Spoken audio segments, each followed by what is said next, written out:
जिसको ये कंप्लेन रहती थी कि कविता कौशिक नहीं दिख रही हैं बिग बॉस के शो में, दूसरी बार एंट्री करने के बाद भी वो शो में नहीं दे रही हैं मसाला। तो भाई देख लीजिए, कविता दिखना शुरू हुई है तो एक नहीं दो नहीं, घर में तीन तीन लड़ाइयों के साथ, और वो भी तीन तीन काफी स्ट्रॉन्ग कंटेस्टेंट्स के साथ, और बैक टू बैक अब कविता की हो रही है सभी से लड़ाई।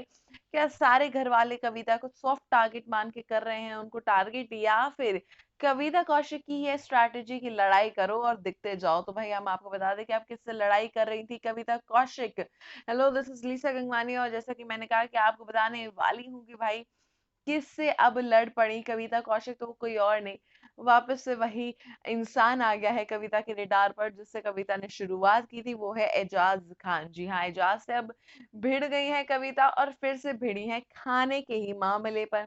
हुआ क्या था, तो कुछ यूं हुआ कि सुबह से ब्रेकफास्ट के बाद स्लैब साफ नहीं हुआ था।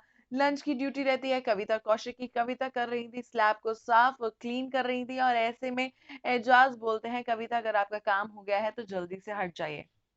तो कविता कहती हैं कि हाँ मेरा काम हो गया है, लंच बन चुका है, अगर आपको भूख लगी है तो आप लंच उठाकर खा लीजिए।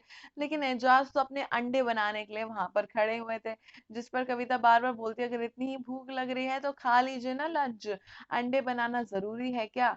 तो और इसी छोटी बात पर फिर जो घमासान हुआ है वो रहा देखने वाली बात, क्योंकि एजाज को अंडे खाने थे, और कविता को ये एतराज था कि बार बार किचन में बन रहा है खाना, जिसकी वजह से किचन कभी साफ ही नहीं रह रहा है, कोई साफ ही नहीं करके जा रहा है। क्योंकि अगर ब्रेकफास्ट वाला इंसान खाना बना के हट चुका है, उसके बाद 10 लोग आकर अंडे बनाएंगे, फिर लंच चालू हो जाएगा, तो ऑब्वियसली ब्रेकफास्ट के बाद स्लैब जो है साफ हो ही नहीं पाएगा, किचन काउंटर साफ ही नहीं हो पाएगा।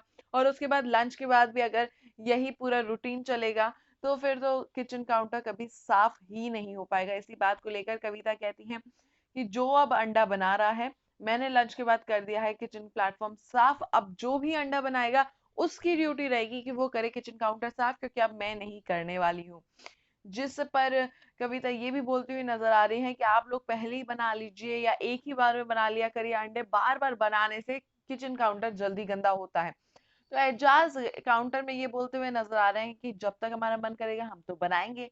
इसी बात पर भड़क गई कविता कौशिक की, आप बनाइए कोई दिक्कत नहीं है, लेकिन सफाई तो कीजिए।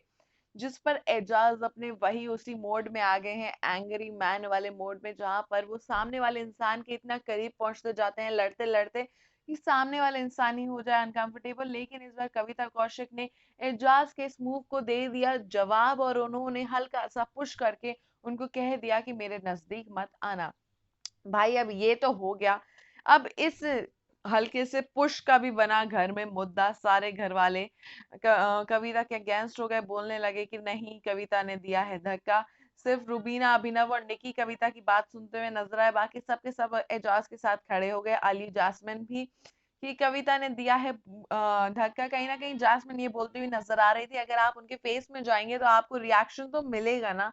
लेकिन बिग बॉस ने फाइनली इस बात को कर दिया नल कि नहीं, कविता ने धक्का नहीं दिया था, वो एक सेल्फ डिफेंस का तरीका था। अगर आप किसी के नजदीक जाएंगे तो इंसान आपको पीछे करने के लिए कुछ रिएक्शन तो देगा ही, तो वो एक्शन रिएक्शन था और नहीं था कविता का धक्का। तो भाई अब ये थी घर की सेकंड लड़ाई जिसने again a major part of the episode खा लिया। कैसी लगी आपको ये लड़ाई, और क्या कहना है इसमें, कौन था सही कौन था गलत, लिखकर बता दीजिएगा मैं कमेंट सेक्शन में। साथ ही मैं चैनल देखते रहिए, क्योंकि ऐसी खबरें हम आप तक पहुंचाते रहेंगे।